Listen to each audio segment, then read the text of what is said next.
as-salatu miftahul জান্নাহ, as-salatu Miftahul জান্নাহ। সালাত মিফতাহুল তো চাবি, জান্নাত মানে হলো জান্নাত। নামাজ জান্নাতের চাবি, নামাজ জান্নাতের কি চাবি।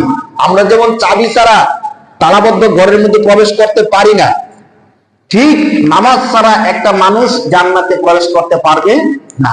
বিষয়টা মনে রাখা দরকার।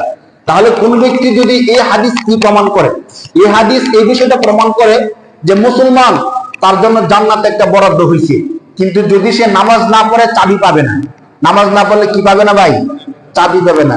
তো আমি একটা বিশাল বড় 5 তলা বিল্ডিং পাইলাম, খুব আলিশান বিল্ডিং, সবকিছু ঠিকঠাক আছে, আমার নামে বরাদ্দ হয়েছে।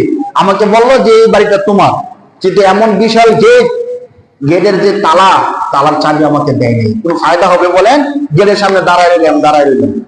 আমাকে বলা হলো তোমাকে বাড়ি দেওয়া হয়েছে ঠিক, কিন্তু চাবি দেওয়া হয়নি। তো এই বাড়ির কোনো অর্থ আছে ভাই? অর্থ নাই। ঠিক জান্নাত পাইলাম, কিন্তু জান্নাতের চাবি পাইলাম না, তাহলে এই জান্নাতের অর্থ হয় না। তো জান্নাতের চাবি কি? রাসূলুল্লাহ বলেন হাদিসের মধ্যে, as-salatu মিফতাহুল জান্নাহ, নামাজ হলো জান্নাতের কি চাবি। তাহলে আমরা যারা মনে করি যে আমি যেহেতু মুসলমান হয়েছি, বা আমার বাবা মা মুসলমান, আমিও কি মুসলমান, অতএব জান্নাতে যাবই যাব, এমন যারা মনে করতেছি, ধারণা কি সঠিক না ভুল? ভুল। তাহলে তো হাদিস কি বললো?